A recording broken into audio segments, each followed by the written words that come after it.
Last time on the WizardCast. Hey, Brian, you actually look like you're working hard. What gives? This admin claims to have been taken aboard a spaceship and held in an anti-gravity chamber with nothing but Microsoft Dynamics for 3 days. Seriously, aren't you supposed to be figuring out who booked Parker Harris? I'm packing. But what why? Here, read this. An SF file. Kwong, what is this? In 1947, a family was out on a picnic on the South Side beach. White sand, rolling waves, glowing sunshine. It was a regular postcard day. At least it was, right up until the point when the kids saw their father dragged across the beach by an unseen force over the sands and into the local woods. They chased after him, and when they entered the woods, that's where they saw it. You don't mean... A humanoid being unidentified as male or female operating on what was at the time described as a foldable television set adhered to a small paperless typewriter. You're not actually implying that was a laptop. And upon that reported television screen they claimed was a blue cloud with white letters. Now, wait a moment. White letters, which they couldn't completely read but could distinctly make out what they claimed was the word sales and a letter F. Okay, Kwong, the laptop generally wasn't available to the public until 1981, made available by the Osborne Computer Corporation. It could not have been in that woods back in 1947, let alone access to the internet, which wouldn't have been available as the World Wide Web until 7 years after the laptop. Exactly. Any being, any entity of intelligence that could be running a SaaS application on a modern-day laptop in 1947 would absolutely hold the capability of booking Parker Harris without any indication or observation. It defies every known law of nature. It's impossible. It must be human error, false memories, Mandela effect, something. That's the defense of the frightened and the ignorant. They said the same thing about the Loch Ness Monster, the Jersey Devil, and finding a Starbucks with a short line during Dreamforce. It all fits, Ross. Tell me I'm crazy. Kwong, you're crazy. You're on your own on this one. I have to go do some real work, try to actually figure out who booked Parker Harris while I'm gone. Oh, I am, Ross. The truth is out there. And by that, I mean, it's in here. And now the conclusion of the WizardCast. I'm Brian Kwong. And I'm Mark Ross. We're Salesforce experts that love talking about technology and Salesforce. We also love humor. Doesn't mean we're actually good at it. In the Salesforce community, I'm known as the Salesforce Wizard, likely due to me wearing a wizard hat at Salesforce events. And I'm known as Salesforce Yoda for pretty much the same reason. You should see the ears. We have a passion to help educate and entertain people. So we've joined forces to create WizardCast. We've got tips and best practices. We talk with interesting people. All mixed with quote-unquote jokes and humor. Welcome to the WizardCast.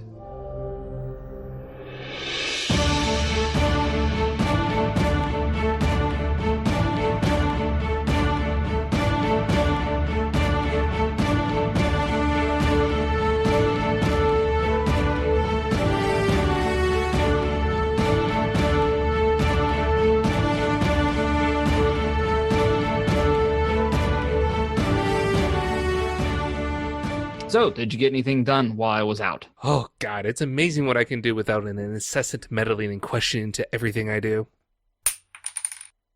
Was that a pencil that just fell? Why is the ceiling covered with stuck pencils? There's got to be an explanation. I want to believe, Brian, but after all these years working with you, there's just no explaining some things. What do you get when you combine a rhetorical question with a joke? No, I get it. You're trying to make a joke out of asking a rhetorical question. That's not terribly original or funny, Brian. No, seriously. Is it genetically stable? I'm getting a bit worried about these experiments my kids are doing. Okay, that was weird. And you can submit actual jokes to the WizardCast by emailing us at wizardcast@thewizardnews.com. Or if you're feeling brave or just want to hear your voice on our show, you can leave a voicemail by calling 608-492-0321. Make sure you tell us your name so we can give you the credit for the jokes that you deserve. So, Mark, the other day I was on Code Live with Kevin Porman, and it was a code versus flow off. Code versus flow off against Kevin. Ooh, that probably didn't go very well for you. Totally smoked him. In the span it took him to write his code. Without a test class, I wrote 3 flows and ran 2 of them. Then I updated one of the flows to handle what his code was supposed to do. I imagine he probably didn't take that very well. Oh, he took it really well, especially considering the fact he asked me 7:30 the morning of the flow off if I would do it. And you smoked him. I smoked him. I mean, You showed him up on his own show. I know, isn't it wonderful? Brian, you've angered the beast. Do you not realize this? No, I'm pretty sure I did a good thing. You showed him up on his own show. Are you like looking behind you when you go outside? Because I mean, this is Kevin we're talking about. Go outside? That's a good point. Never mind. Just make sure your house alarm is working. House alarm? Oh God. Is that glass I hear?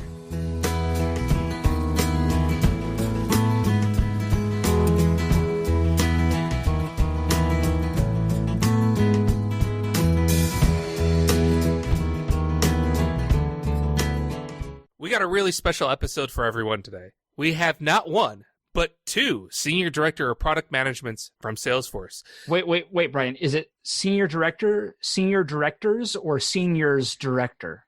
We've mentioned their product area multiple times on our podcast, and heck, we've even written songs about it. They're some of my favorite people, and not just because of what they do, but because they put up with me. Hey. For our audience, they need no introduction. But we're going to introduce them anyway, Brian. But I just said they don't need any introduction. Brian. Fine. Introduce them, Brian. It's Jason Teller, and I'm a little afraid to say this, Mark. You know what happens if we say this on the podcast? It's going to happen. We might as well just rip off the Band-Aid. Shannon Hale. Shannon Hale. It's like there's a chorus, an angelic chorus that just descends upon us every time such words are spoken.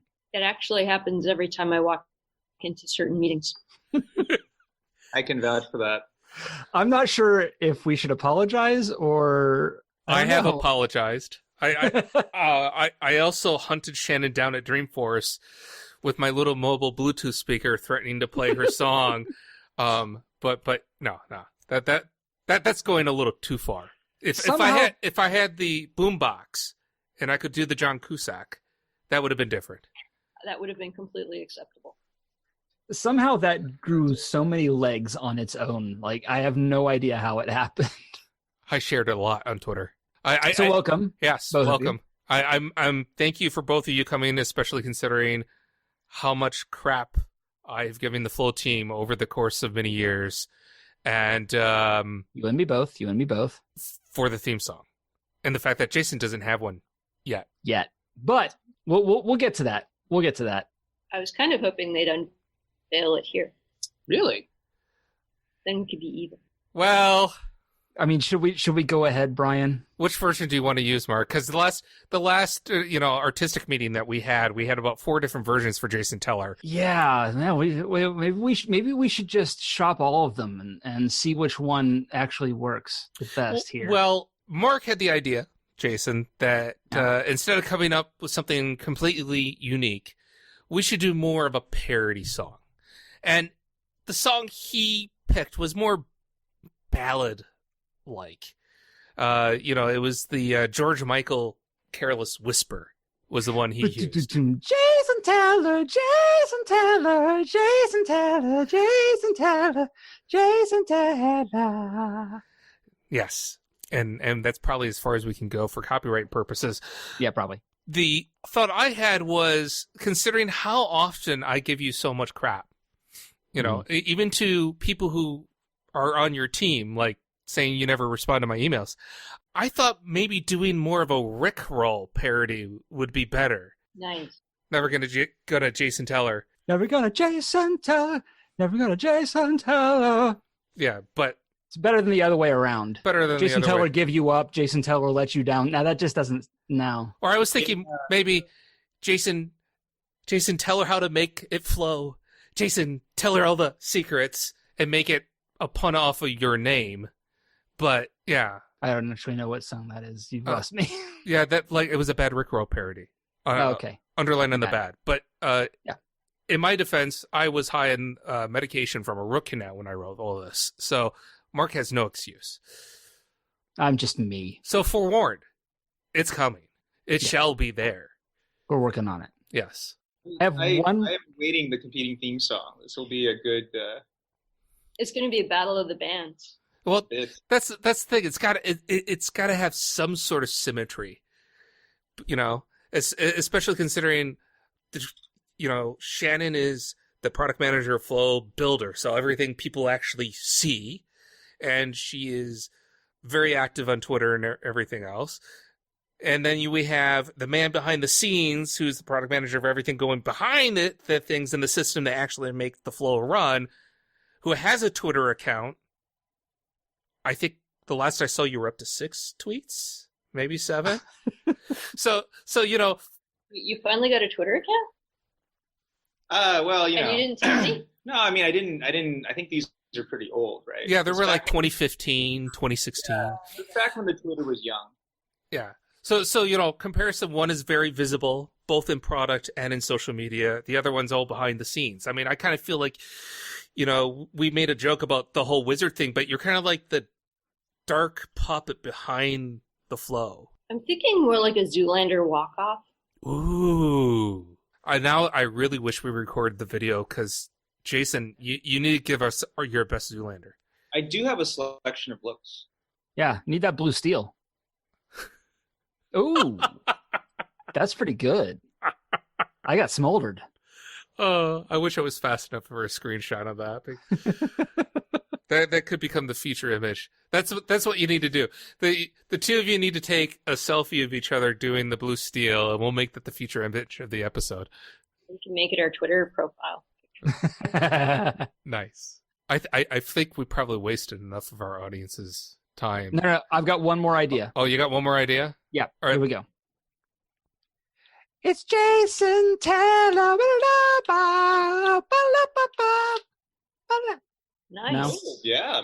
Oh, Always a good choice. There you go. Now it's stuck in everybody's head. yes. It took me a second to figure out what it was, but now that I figured out what it was, it will not leave my head. Thank you. Because I wasn't that good at singing it. The other thing is we could just make it completely instrumental, but that would probably be defeating the purpose. Kind of would, yeah. Yeah. Hmm. So anyways, Flow. Yeah, things. Spring is coming, and I've already read the release notes, and I've already been playing around in the spring flow, and there's a lot of interesting things happening. Dun, dun, dun. So we do have, I believe it's planned to be next, would be our actual release notes episode where we're going to go into detail on all of these things.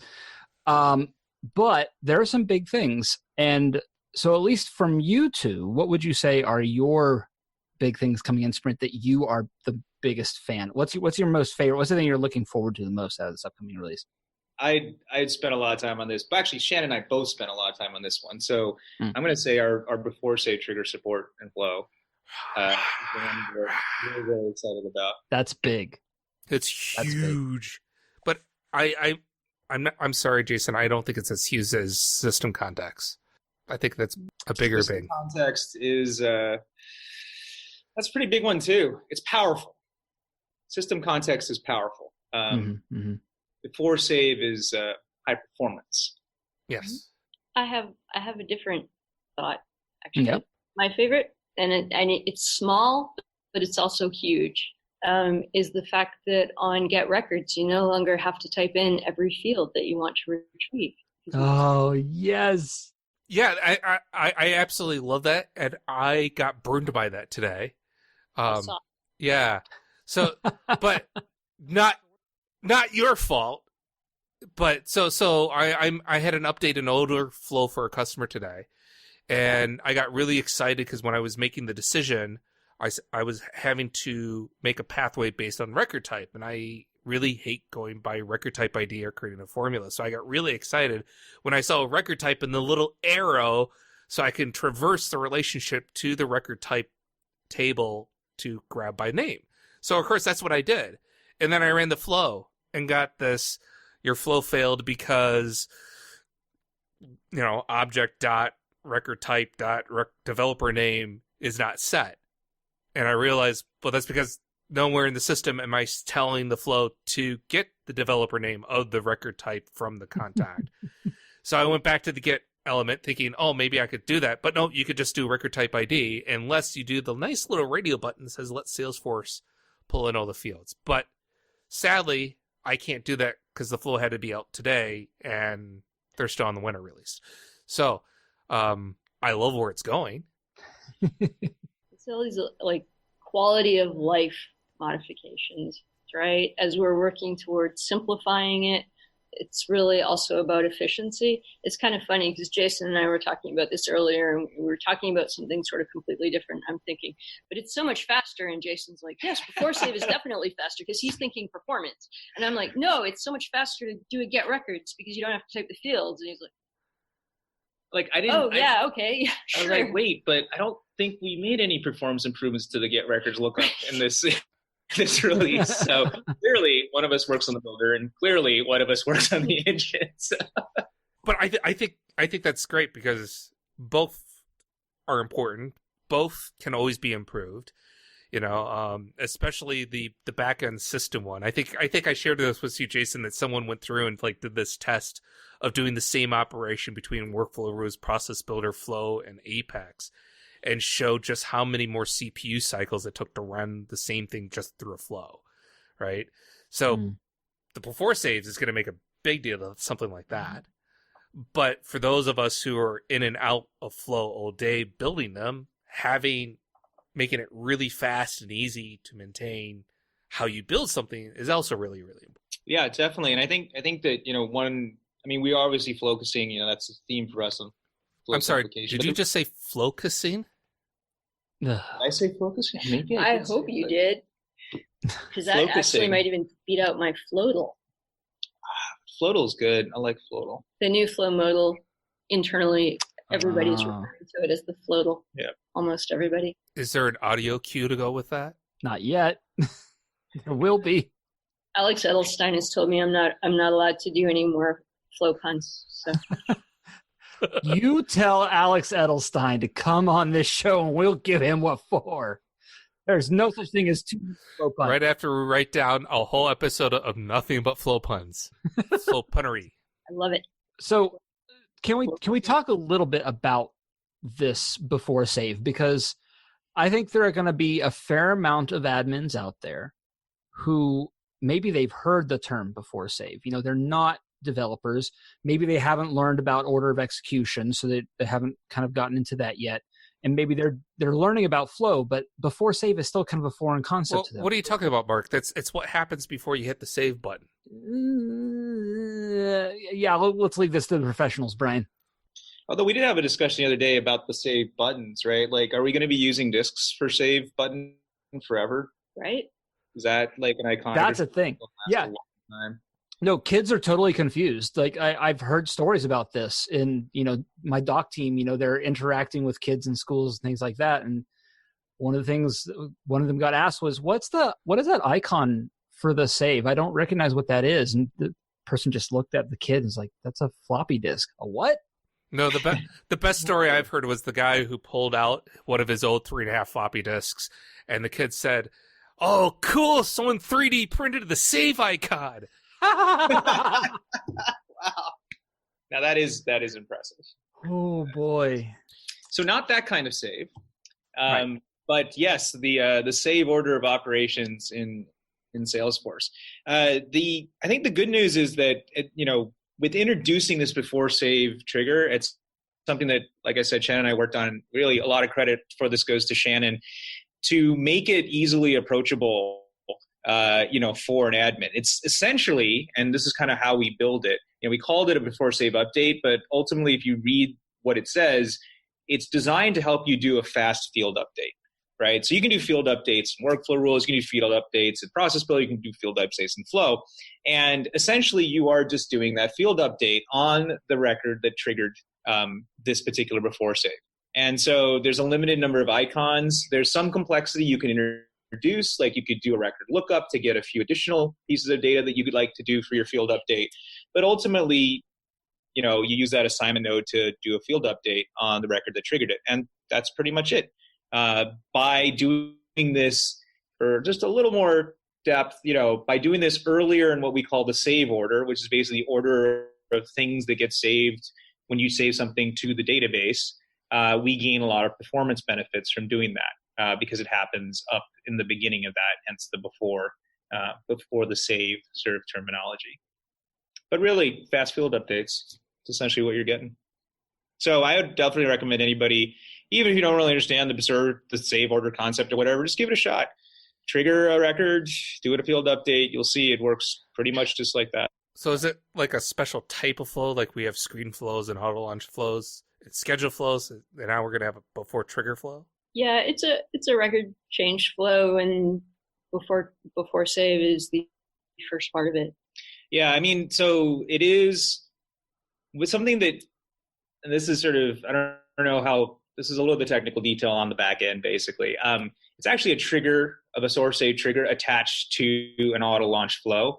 That's what it is under the covers. But when you go to select it, you're selecting that particular trigger type, and it is an associated auto launch flow for that trigger type. And the reason that we did it that way, one, so you aren't having to pick two different things. So this is, again, something Shannon sort of had a big hand in.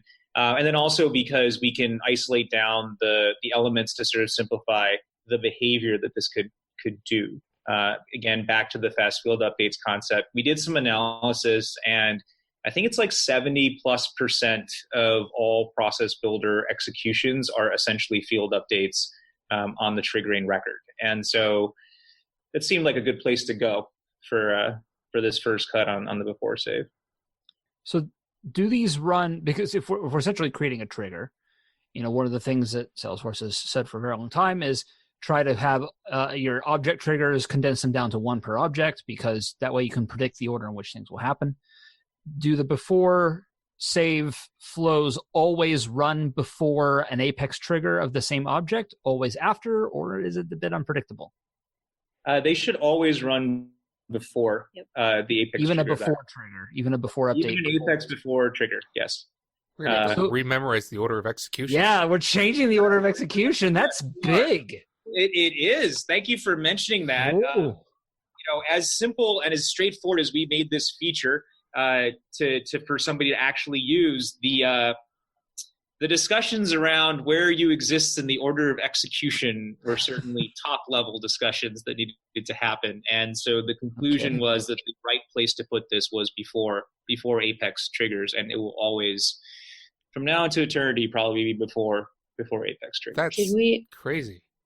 Did we tell Chris Peterson? Oh, that we can tell him if you want. Chris, if you're listening, yeah, the triggers for Flow are before yours.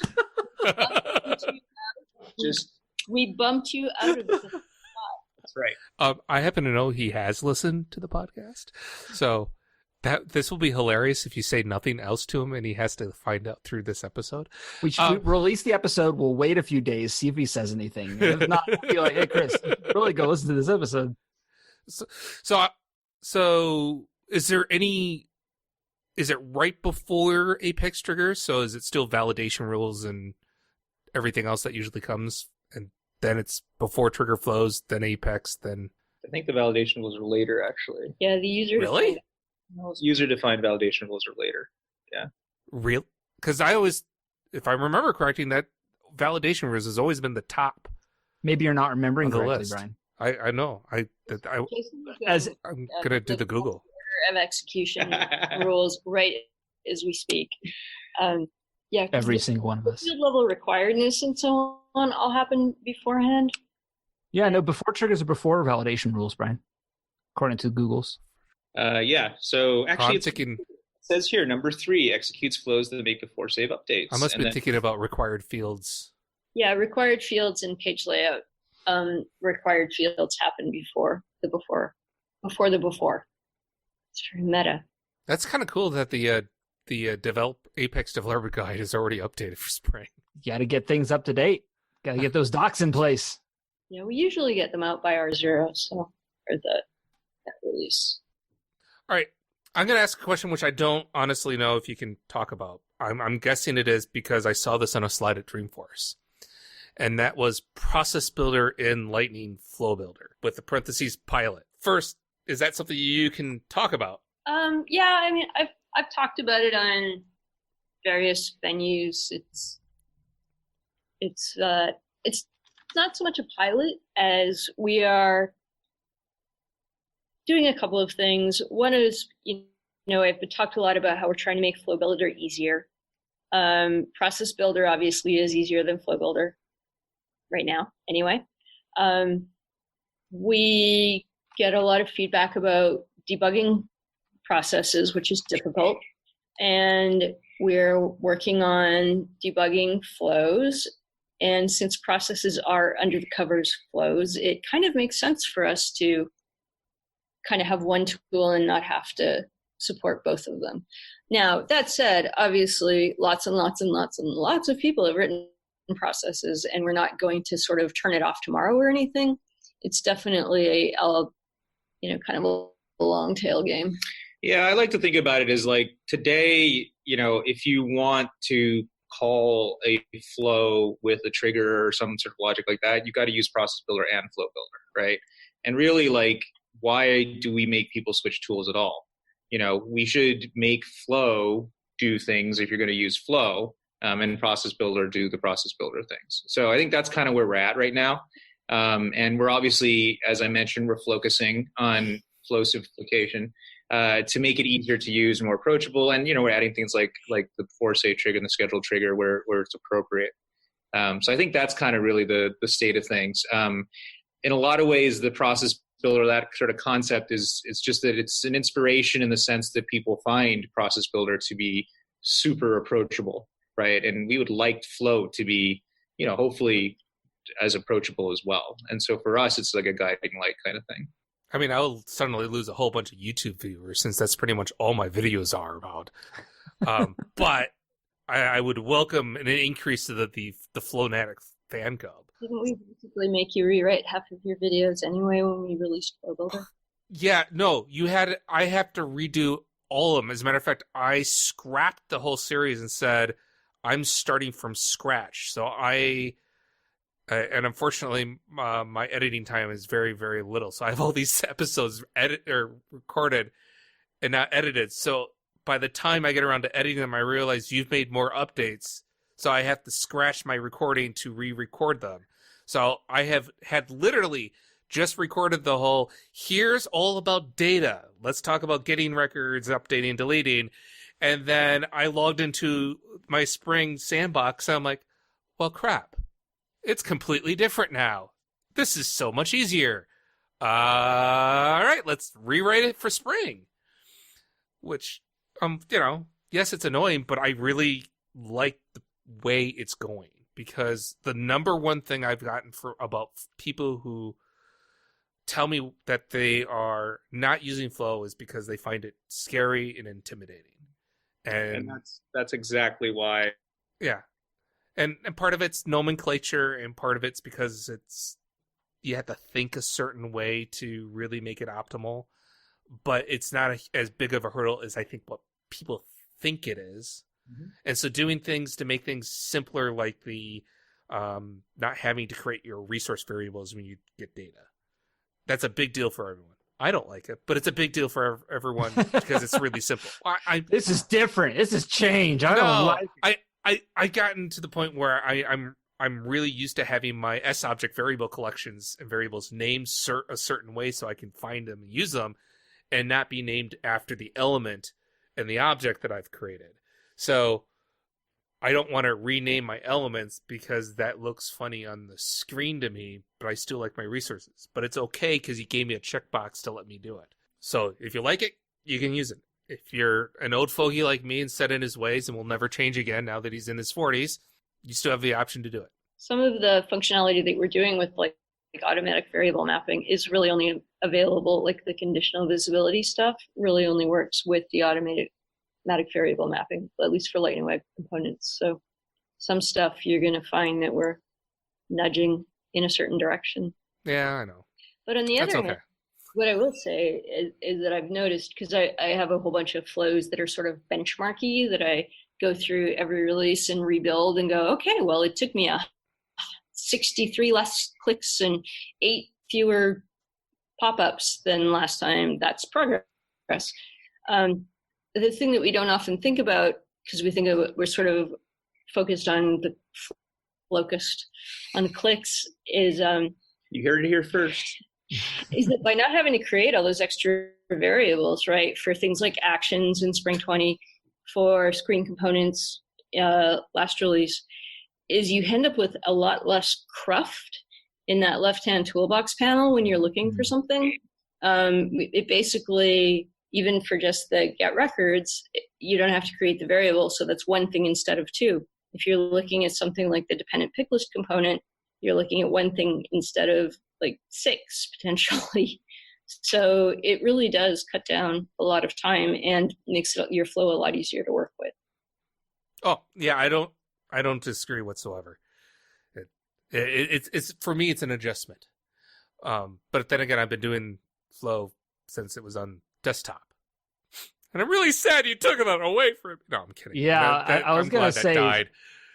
Speaking of change, what kind of ceremony did you have in the office for the cloud designer and the desktop? Was it a Viking funeral? Did you like put the source code in a boat and set it on fire? Like what?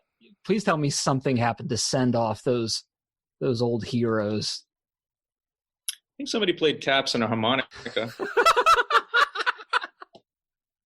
That's about right. That's about what it deserves. I use the desktop one too, the OG.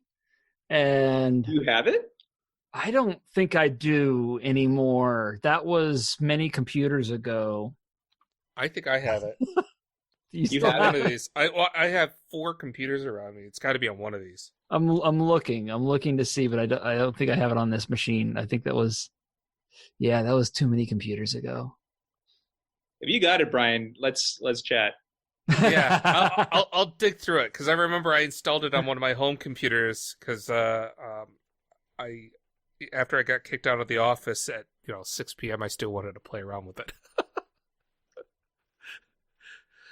It probably won't run anymore, but why? Because it's not like on what Windows XP Pro. Yeah, yeah. As a matter of fact, that's exactly what the machine is down here. Is like Windows XP, probably Service Pack 1. .NET 4.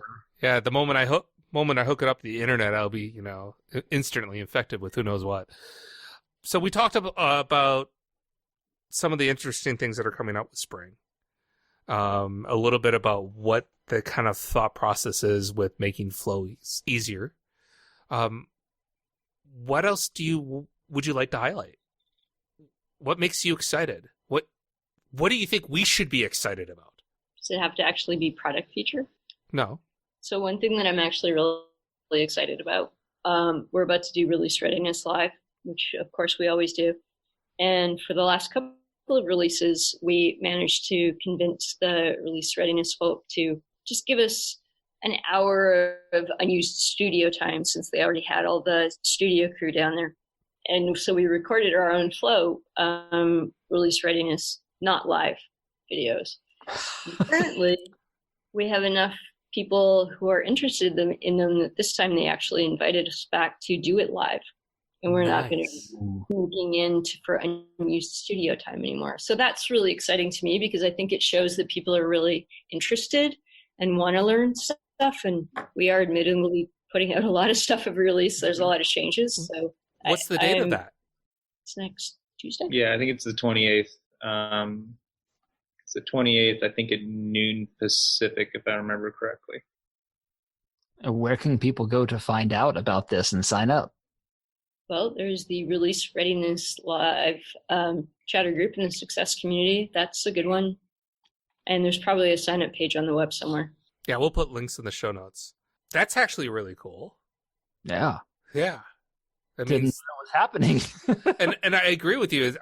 Lots of people want to know. I just had my user group meeting last week, I think it was.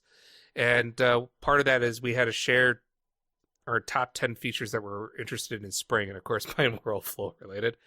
And I had just happened to ask, who wants to do a hands-on Flow session meeting. Everyone in the room raised their hands pretty much. And we've done one before. Like, we've done at least 3 that I can remember over the last handful of years. And so everyone that is interested in learning Flow, because I think now that the Lightning Flow Builder has been out and a few releases has gone by, everyone's beginning to see how much more accessible and powerful the tool is. And it doesn't seem to be as weird of this is such niche product. That's great to hear. I think in a way that is our goal, right? The flowification and the approachability, like we really want to have more and more people get excited about it and build with it. So it's a great affirmation of those efforts for sure.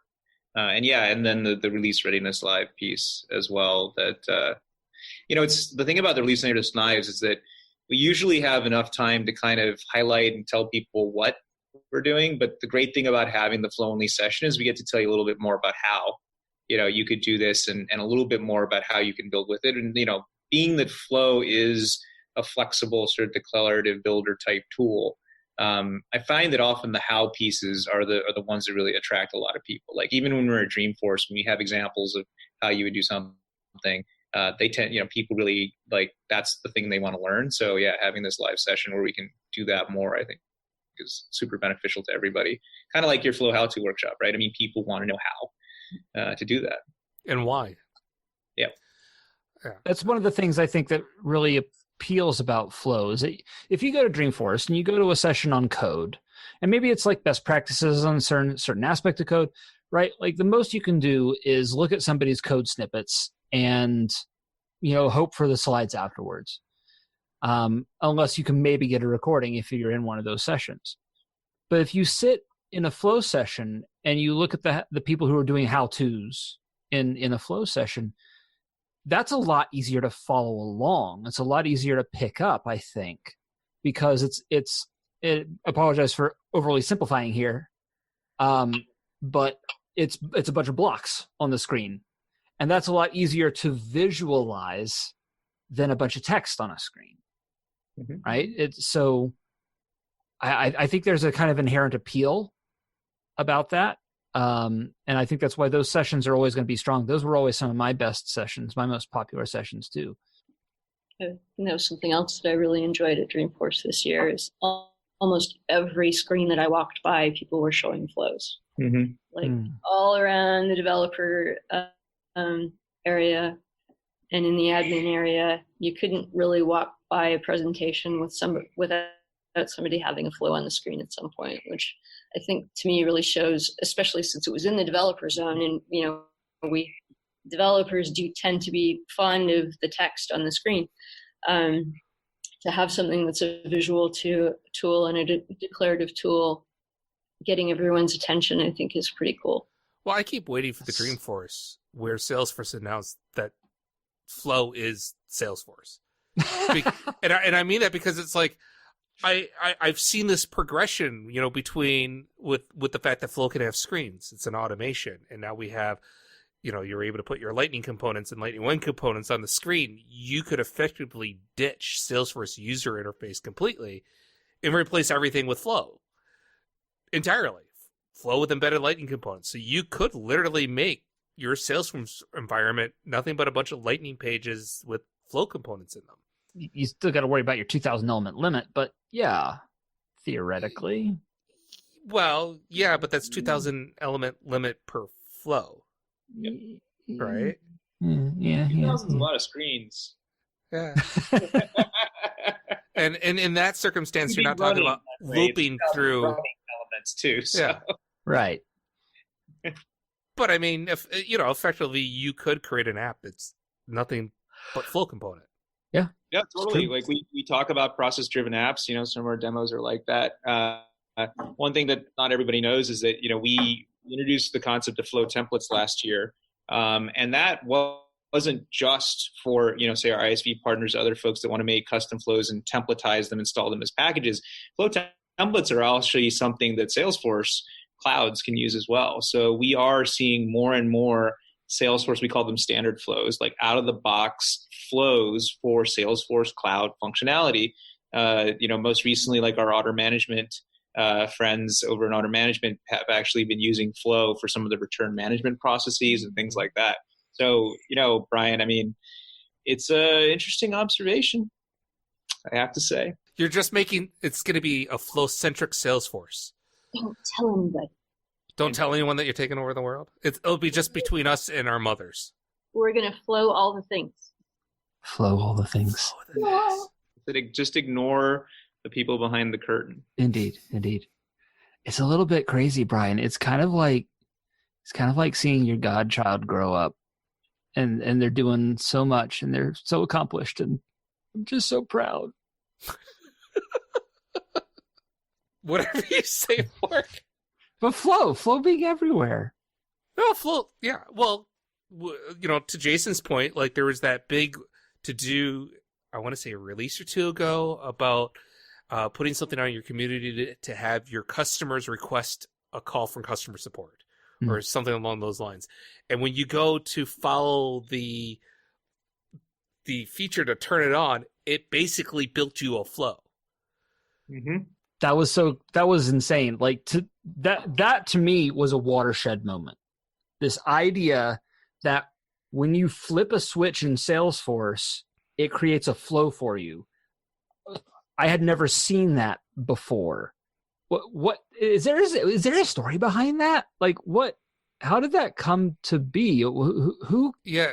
And did you decide who came to who and said this is how it should be done? Like was it decided like in a conference room surrounded by lava walls in your deep dark lair as you're plotting over the takeover of Salesforce? Stroking a cat. We weren't going to talk about that. Nor the people behind the curtain. Oh, right. Well, that's why we're going to ask the question to Shannon because she's always in front of the curtain. So you know how when you're you go to a magic show and the magician's doing something, and then there's all this misdirection so that you don't really see what's going on. Yeah. I'm about to have my hopes and dreams shattered, aren't I? Maybe I'm the misdirection. Pay no attention to the people behind the curtain. I think what they're saying, Mark, is that when you clicked on the little toggle to enable that feature, it was Jason behind the scenes quickly building the flow as fast as he could into your org. Fingers like fire, man. That's some speed. You know what? I missed the comma in that statement, so I heard fingers like firemen. I got really confused for a moment. This is why punctuation is important. Yes, and very difficult in a verbal situation.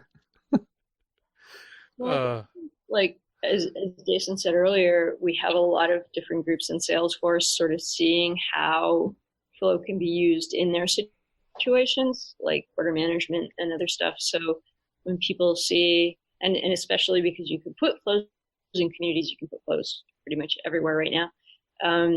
It just made a lot of sense to do it that way.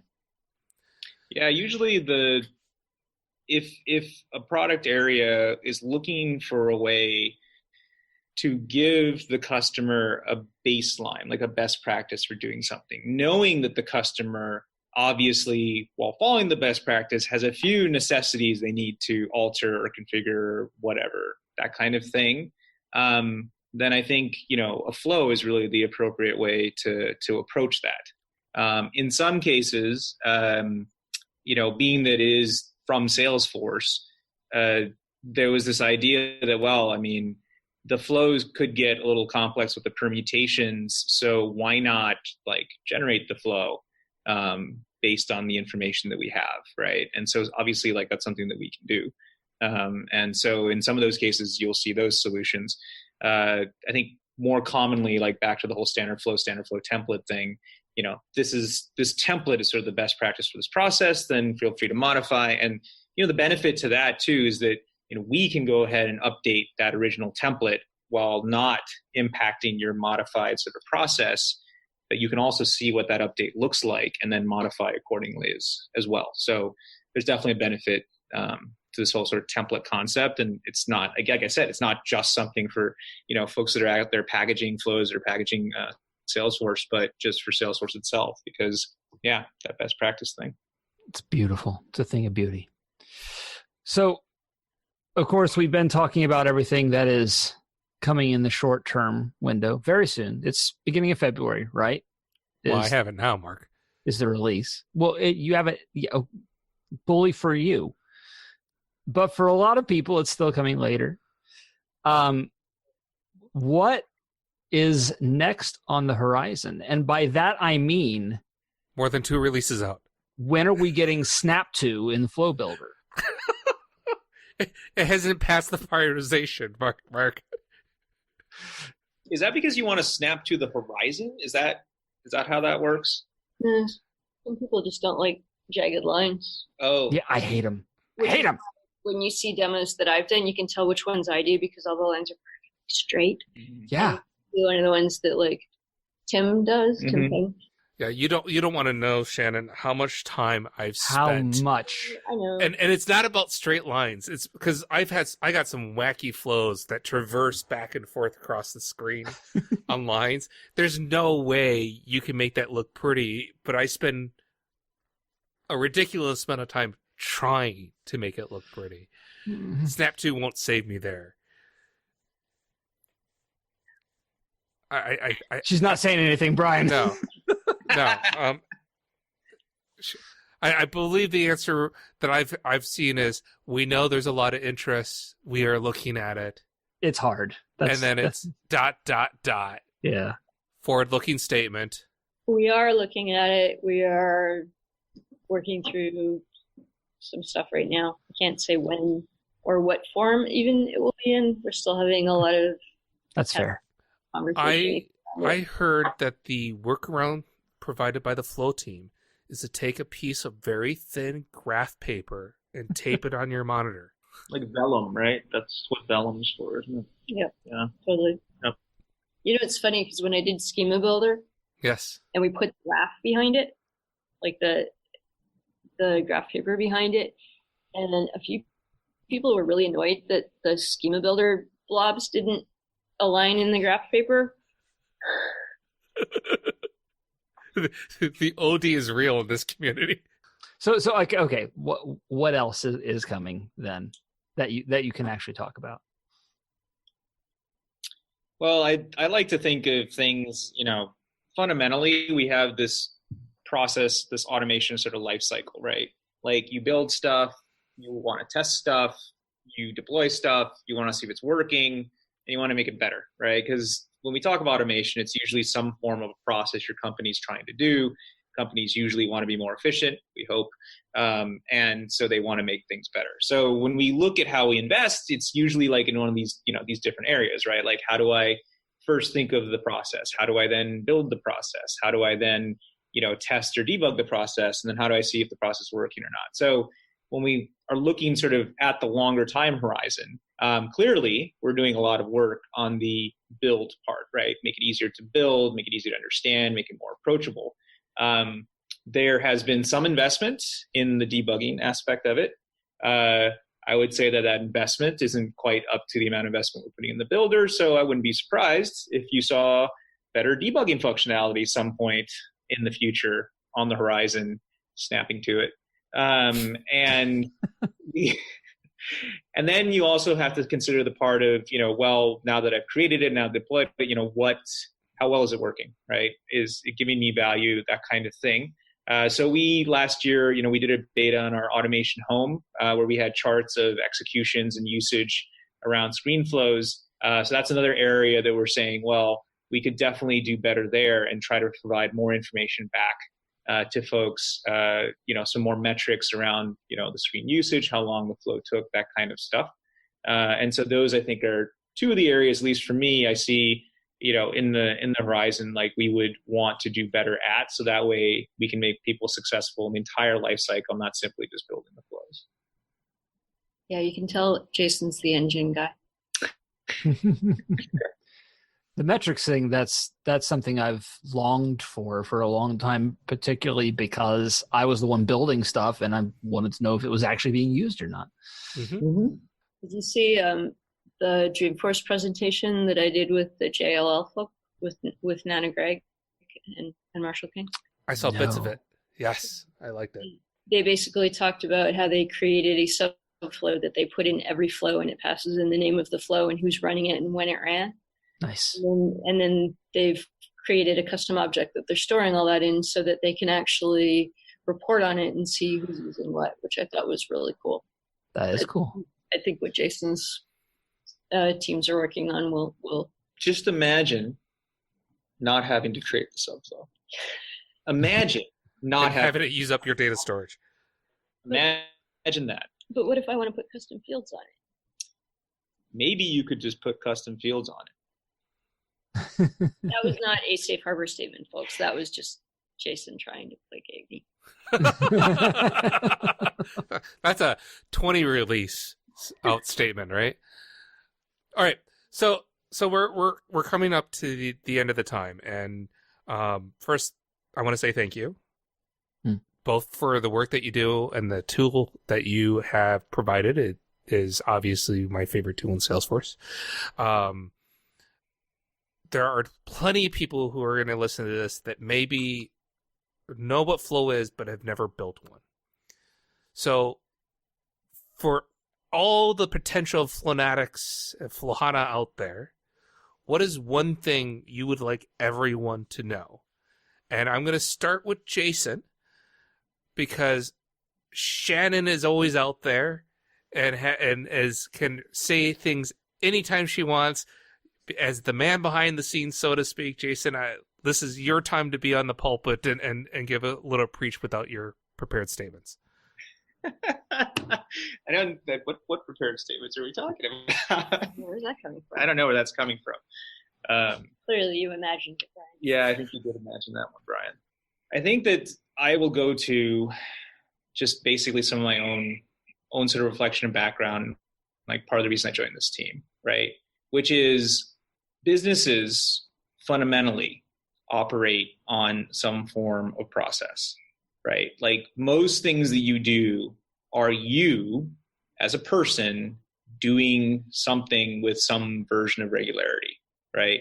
And Flow, so far as Salesforce is concerned, is the place to basically be able to help you automate what that thing is. And let's be realistic, right? That stuff isn't always behind the scenes stuff. Some of it involves UI. Some of it involves some sort of interaction. Some of it involves you having to put something in there, right? So just with those fundamental pieces, right? And the more people want to be able to do this sort of seamless, smooth interaction, like Flow is the place to create that. And Flow is a declarative and easy way to give anybody who works on Salesforce the opportunity to do that. And I really think that of all the things that you can look at from that perspective to do all those pieces, it is the most approachable way to do it. And that's actually part of the reason I joined this team, because I knew that people wanted to, I have experience in a number of different verticals in enterprise software. And I see the same thing happening again and again and again. And people are like, well, I need to do this and that to do my job. And my job has too many forms to fill out, too many things to click on, and Flow can help you just take all that down to something easy and simple to do. So I think just by virtue of that, it's worth a look. And it can really help you in that way. My turn? If you have something, I mean, avoid that whole you're thing. at Release Readiness Live here soon, right? So you could just spout at that. I think for me, like obviously Trailhead, we worked really hard when Flow Builder was coming out because we didn't really have a lot of Flow content on Trailhead, and we have whole trails now. I mean, it's definitely not the easiest thing in Salesforce that you will do, but I think if you can walk through a couple of those trails and just get a sense for, hey, these are what these things are on the page, then you can start thinking about ways in which you can use them, maybe even yourself. I mean, we spend a lot of time focusing on what our users need, but there might be things that even you as an individual can do for an admin, like updating price books or Yeah, I mean, this goes back, like, so kind of what I was saying, right? Like, there are simple things that you do all the time. Mm-hmm. And I'm sure there are days that you wake up or look around and go, why am I doing this all the time? Like, Flow can help you with that. But the best thing to do is, like, grab yourself a playground, so the developer edition org or the admin playground one, and build some stuff in there that you can play with and just try stuff out. And it doesn't even have to be business related. It could be something fun. That is true. It does not have to be business related. I'm telling you why, I did it. But yeah, I mean, the best way to get used to it is to play around with it. And I do believe that if you, as you pointed out, Brian, right? I mean, if you play around with it a bit, it's it may not be as scary as you think. And we're still less scary. And it can be a huge time saver and a win. I have flows out there for customers that create automatically 100 records, then link probably something like 600 records to the records just created, and then concatenate a whole bunch of information, summarize the data so they can print out reports every month. Something that would take a person now a week and a half takes them a day. I've created flows to help facilitate people putting in Salesforce request updates and, for things beyond password helps, so from an admin standpoint, made sure that I always had the information right up front. And then I've done fun things, like I got a choose your own adventure flow that I've created a couple of different times, including a version that stores your score. And so the next time you come in and you say, hey, this is who I am, you can see what your lowest score, your highest score was, and your last score was. You could do lots of fun and crazy stuff with Flow. You did a Visual Basic text adventure. Yes, I thought it was funny. Okay. There was a Dreamforce session on somebody wrote a blackjack game for Flow. Yeah, I saw that. Wrote a 20 questions kind of. Yeah, that's right. Alex did a 20 questions one for Flow too. Yep. But it really, Wild. if you look at things that you do a lot, that take up a lot of your time, that's usually a good candidate for thinking about a flow, or something where when you do X, you always have to do Y. Like if you create an invoice, you always have to create these 3 other things. Like those are really, really good candidates to think about for a flow. Things where you can see a big win, and they don't have to be really big complex flows necessarily. You can have things which are fairly small and simple. I have a customer who's created literally a single screen flow whose entire purpose is to ask a series of yes or no questions and tell them basically which type of record they need to create. That's it. They don't need to store the answers or anything. They just need to provide a little bit of guidance. It's a perfect thing for Flow. Why bother creating a custom object just to store questions that you don't actually need to store the data for? Yeah, that's really true. At Dreamforce, we announced like 20 new labs Flow templates on our Salesforce and our Flow store on the App Exchange. And there's a lot of great examples in there, even fun ones, right? There's a like quote of the day flow. There's one, maybe less fun, but it's a mortgage calculator. So yeah, you're right. There's a lot of great examples where, it isn't necessarily the record update kind of paradigm kind of thing, where Flow's a great way to go ahead and build that functionality easily and, really give you a powerful experience. The way we like to talk about is, you get, as a Flow builder, you get a lot of the power of a developer in your hands. Things that you may have to ask a developer for, you can actually do in Flow. So that's definitely worth a look. If people want to reach out to you with questions, comments, bad jokes, what's the best way for them to reach you? Well, I think we all know what the best way is to reach me. Tweet. You will find me as Shannon Sands on Twitter. But also, really, if you have questions, comments, what have you, the automation platform, community group in Salesforce Automation. Yeah, the Trailblazer collaboration group on the Trailblazer. Yeah, that's the place to go. Because not only am I in there, but Jason's in there, Sam is in there. Like pretty much, you have a very good chance of having something at least spotted by someone who can do something about it, or will have an answer for it. And even if it's not us, there are so many other really helpful, terrific people in those communities. Like I think Brian's in there. A few times a day. Other people. Who are always happy to jump in and answer questions. So, well, thank you, Shannon, Jason, and thank you for not saying Shannon over and over and over again underneath your breath during the entire time. We might add that in post-production. I was totally saying that under my breath the entire time that Jason. Good luck next week on Salesforce Live with Flow. I'm putting it in my calendar, and if you're listening, you absolutely should too. And if it's after the 29th, it's okay, because I believe those are recorded and probably accessible about a week afterwards, I think. Roughly, yeah. So check them out. It'll be worth your time. Otherwise, we'll have a whole bunch of links to Trailhead and other things in the show notes for you to take a look at, including the Trailhead Salesforce Automation group that Shannon just mentioned. And the last thing I think we should probably throw out is that unofficial Salesforce Flow site that you have out there. I mean, can you talk about it as a Salesforce employee since it's unofficial? Unofficial SF. It's got a lot of, they tend to be a little bit more programming. You can find examples for some of the stuff like the custom property editor stuff that we're working on. Samples of screen components and stuff like that are pretty common things that show up there. We post links to other people's Flow content. Yeah, lots of different stuff. Yeah, there's some great things out there. Like I believe someone wrote a rich text input component out there. I used it to learn how to build my own local actions, which let me build URL hacks using Flow. Yeah, there's a lot of interesting like code samples and things to just sort of get yourself going in particular areas, as well as some color commentary on those different things and using them. I see what you did there, Brian. Look, I didn't want to bring it up, Shannon, but URL hacks are back. They're in the release notes. With a vengeance.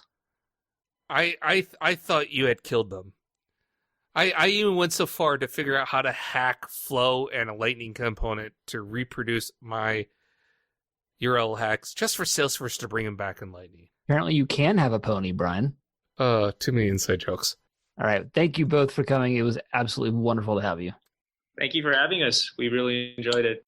WizardCast is produced by Brian Kwong and Mark Ross, checked by Brian Kwong and Mark Ross, technical administration by Brian Kwong and Mark Ross, scripting by Brian Kwong and Mark Ross, audio editing by Brian Kwong and Mark Ross, website maintenance by Brian Kwong and Mark Ross, and our intern this episode was Chris Peterson. And you can be an intern too. Just follow us at WizardCast_pod on Twitter. Or share pictures you take of us at Salesforce events. We'll get you added to the list. Have a joke, interview suggestion, or other comments? Let us know. You can call and leave a voice recording at 608-492-0321 or email wizardcast@thewizardnews.com. And I know you have ideas. Not you, Mark. The listeners. No, I don't have any. Yeah, I know you, the listener, has ideas, and we want to know about them. So if you have an idea out there on the Idea Exchange that you would like Mark and I to highlight, let us know about it for our next Idea Exchange highlight episode. Go to bit.ly/idea highlight to submit that idea to us. Don't forget to subscribe to the WizardCast and receive our next episode automagically. And please post reviews on Apple Podcasts or whatever app you are listening to this podcast on.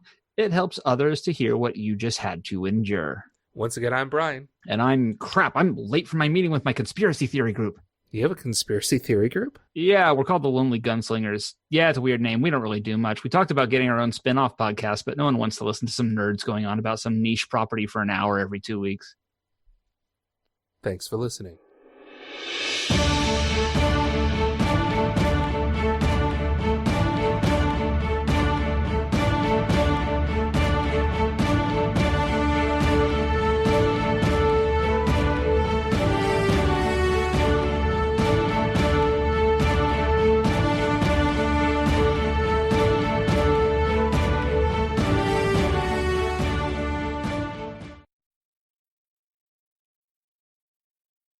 When someone is giving you choices like that, even if it's not Boolean, you need to go the D&D route.